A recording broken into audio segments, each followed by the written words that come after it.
guys, welcome back. Spring is officially in the air. We've got a sensational day of racing today ahead of us at Caulfield. We've got 9 races, including the Group 2 PB Lawrence, which is an absolute cracker of a field. I'm back from a bit of a holiday, refreshed and ready for the spring. I cannot wait. It's going to be awesome. The racing's going to be phenomenal. Hopefully our betting's even better. So bring on the Melbourne Spring Carnival and let's go to Caulfield. Hello and welcome to On the Hunt, the Foxcatcher preview show. Ready to it! He's flying! Yes! There's history! Welcome to the English Punters Bramble. He was so consistent around the same number. Race 1 is an 1100 metre benchmark 74. My pick of the yard is the 4 Behaviour. He's here deep into his preparation, but he looks phenomenal. He's absolutely thriving. He's got the healthiest coat. He's just glowing. Gavin Bedgegood couldn't have him looking any better than how he presents. He's clearly a horse that's feeling very well. It's a perfect grade. He looks sensational. So I'm back in the 4 Behaviour. And the $3 favourite is the 9 Educated. She's a mare here returning from a spell, and I thought it was really quite a poor parade from her. She hasn't developed mentally or physically and still looks mentally very immature and physically very immature. She hasn't made the improvements I wanted to see. She was very toey and quite worked up here in the yard, and as a result she was getting very sweaty, which she shouldn't be. It's not hot on horse today. Physically she hasn't grown either. She's still quite small. She's lacking strength. The stable have her very forward fitness wise. I wasn't concerned with fitness. She's got some improvement to come, but that's to be expected. But I was hoping to see mental and physical development. So I'm quite disappointed with the way the 9 Educated's returned. The job hand here at the 150, Naval Academy Educated, Fundamental Nature is coming up from hard. Fundamental Nature over the top of score from Educated. Unfortunately, our pick of the yard Behaviour just got too far back. He was flying home when the race was over. I didn't actually like the winner, the 10 Fundamental Nature. I thought she was very soft in condition. I was quite surprised considering how fit the stablemate Educated was. I was really quite surprised and put off by how soft Fundamental Nature looked. So could be in for really good preparation because I think there's really good fitness improvement to come. Educated also performed well above her look. She's ran quite well, but going forward I definitely want to see her more relaxed. In these lower grade races you can get away with doing that, but if she wants to go through the grades and improve as a mare, I'll be looking to see her furnished mentally and physically. Race 2 is a 2000 metre benchmark 78. My pick of the yard is the 16 Aeolian. This mare has just improved so much with every start she's had in Australia. It's her 3rd run for the prep here, and she finally looks in winning condition at her peak. She's rock hard fit. She's got a magnificent coat. She's so healthy, covered in dapples, silky smooth, nice and relaxed but still quite bright. Her ears are pricked, a lovely still mouth. Most importantly, I'm just really impressed with how much her fitness has improved. As I've mentioned a couple of times now, she's a big mare. She's the exact type of mare I want to see. I never like mares that are too small and lean and weak and skinny. This girl's got great substance. She's really solid, well built, well framed, has plenty of strength, but I think she looks outstanding today. It's the best she's looked. Speed, 100 metres to go. Took the front from Lincoln Rocks. Speed won it from Lincoln Rocks.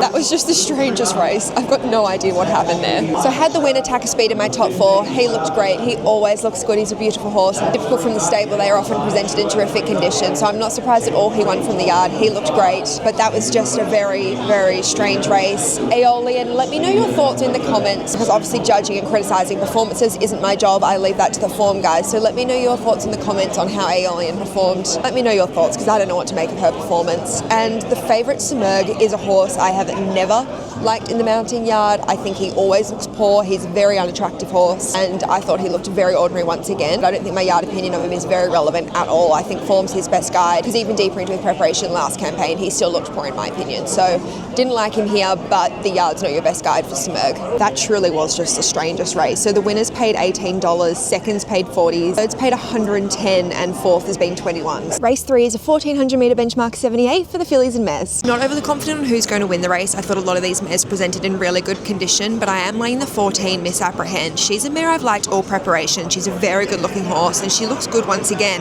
However, both her hind fetlocks are bandaged for the first time, and this is a very big negative for me, particularly for this stable. Mar's been putting bandages on his horses sporadically at the moment, and every time they've gone on, the horse has performed really poorly. The one that I can remember most recently was High Val. We backed her when she won at Sandown on the 22nd of July, and then her next start here at Caulfield on the 8th of August, she was wearing bandages and she finished last, beaten 11.2 lengths. And there's been a few others that I can't remember that have had bandages on for the first time for Kieran, and they've performed really poorly. So the fact that Miss Apprehend has them going on here for the first time is a big negative for me. So that's why I'm laying the 14 Miss Apprehend. 100 metres to go. Recuperato still a darling for the half. Princess and Recuperato does it all. Well, the lay was a very easy watch. Miss Apprehend was very disappointing. So something to take note of going forward. Kieran Marr runners with bandages on, it is never a good thing. Particularly recently, they only seem to be going on when there's an issue, and his runners that are winning are not wearing bandages. So something to keep an eye out for. But the winner was just really dominant. Recuperado, she looked great. She's a good-looking girl. Like I said, I didn't have much confidence on who was going to win. I was just pretty sure about the lay. Race 4 is a 1400 metre benchmark 90. Another mounting yard that was impossible. There were only 3 horses that would surprise me if they won. My pick of the yard is the 2 Duchess Sue. I love this mare. She's had 6 weeks between runs, but she's been kept up to the mark perfectly. She's rock hard fit, got good strength, moving well, nice and bright. So in a very, very tricky race, we're back in the 2 Duchess Sue.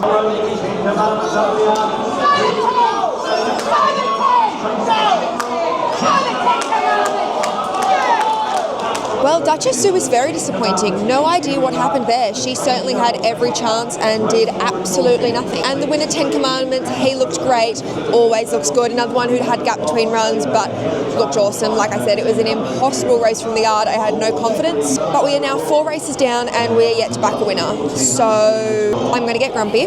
But as I say, you know what made me feel better is if you could please like, subscribe, comment. All of your support really makes a difference. Race 5 is the 1100 metre Group 3 Vane Stakes with 3-year-old colts and geldings. My pick of the yard is the 2 Closer to Free. I adored this colt in his first racing preparation. I thought there was really something quite special about him. He's always had a wonderful attitude. He's the ultimate professional. He just does everything right pre-race. Physically, as a 2-year-old, he stood out because he was such a well-balanced, well-built type. He had strength where he needed it. He was well-proportioned. He had good, strong bone, moved particularly well. He was just a really nicely put-together colt that caught the eye, both physically and mentally. Returning here as a 3-year-old, and he hasn't grown. He's still quite a short horse. He's not small, but I do think he's short, but I don't think that'll have any impact on his on-track performances. And Danny O'Brien really couldn't have him looking much better here first up. He looks outstanding. He's so fit, so strong, has stacks of muscle tone over his hindquarters, and I thought the 2 Closer to Free was an absolute standout here. I've always liked this colt. The punters cannot have enough on Closer to Free. He has been a huge firmer.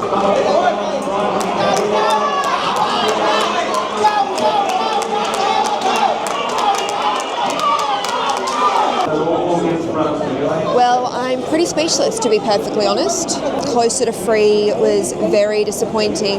So all the signs were there. He looked great in the yard. The market was keen on him. And then the horse just didn't deliver. Head scratcher there. And then the winner, Hard Kick, I don't like him.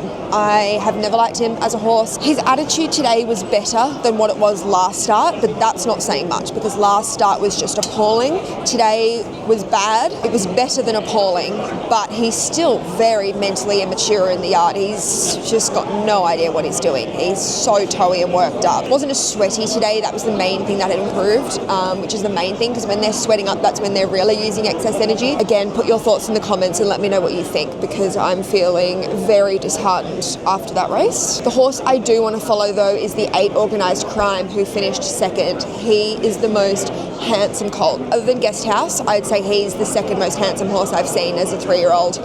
He is a beautiful horse, absolutely drop dead gorgeous.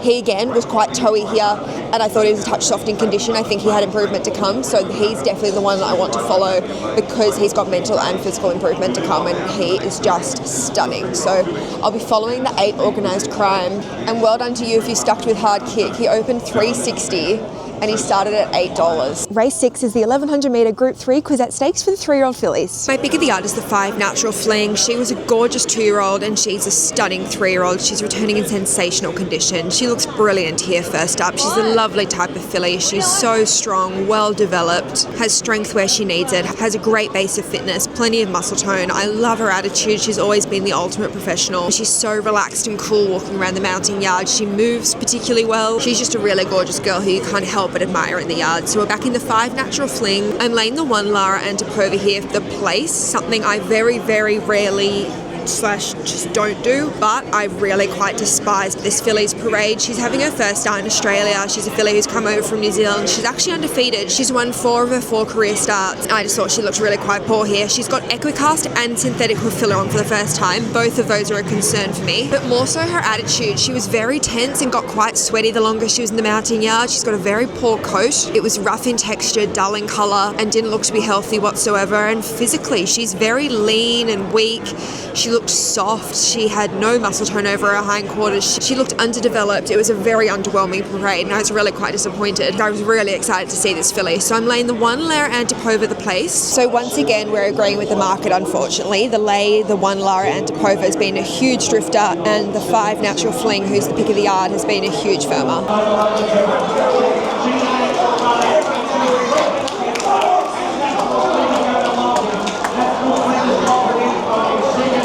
Wow, that was a brilliant win. She looks to be a very special filly, natural fling. I've got goosebumps. That was sensational.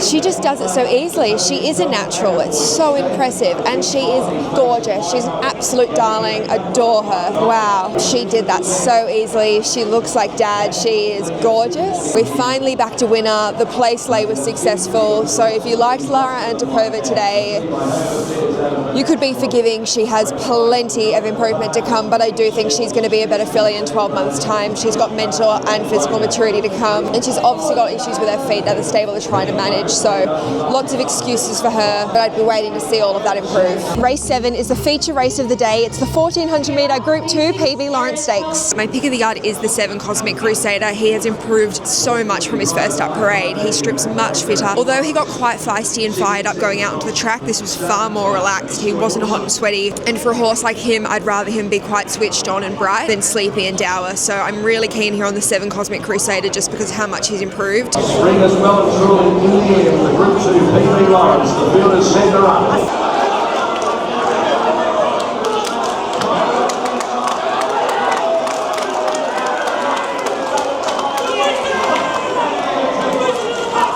Wow, well that race lived up to everything we hoped it would be. What a fantastic battle down the straight.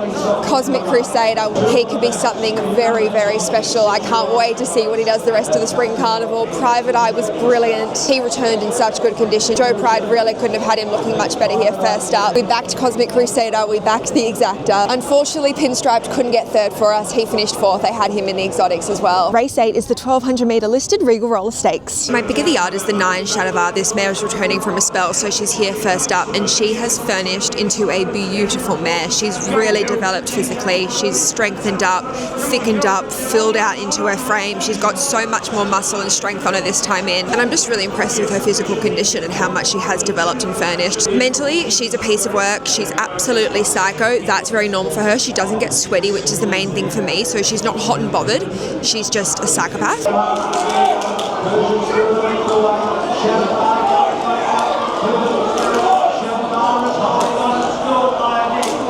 Yay, we backed another winner, Shadavar. That was a great win, really gutsy. I thought Persian Spirit was going to get her in the end. How bloody good is this setup? I've got the Lions and racing. It doesn't get much better than this. Race 9 is a 1600 metre benchmark 100. I thought the 2 Just Folk was an absolute standout in this mounting yard. I thought he looked the best by so far. It wasn't funny. He was actually the only faultless parade, but I could fault every horse in the market, and Just Folk looks sensational. He is so strong and powerful. Despite having 4 weeks between runs, he's rock hard fit. He's got so much muscle tone over his hindquarters. He's moving really well. He's got a lovely healthy colour to his coat. The 13 Dark Bonnie was getting very hot and sweaty. 3 Light Infantryman was also very hot and sweaty, but he's here first up, and I also think he was quite soft and weak. I've seen him look much better than how he presented. And then the 7 Machine Gun Gracie isn't a horse, I know, but it's also first up, but it is another one that looked very soft and quite unfit.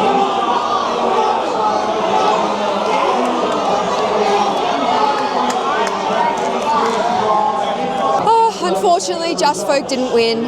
He gave us a good sight for our money. The favourite Dark Bonnie won that very easily. Like I said, he got very sweaty in the yard, something I haven't seen him do before in winter, so I think he's probably still got improvement to come. And Just Folk tried his hardest. Well, it has been a wonderful day on track at Caulfield for PB Lawrence Stakes Day. We've had some phenomenal racing, some cracking wins, and some very impressive performances, and quite a few horses to follow. So spring is definitely in the air. The racing's heating up, and I'm just so excited, and thankfully our betting turned out to be okay. We turned the day around after a very, very tricky start. Let me know in the comments what your favourite performance was. And that was my day at the races. Thank you so much for spending the day with me, and I'll see you next time. Bye.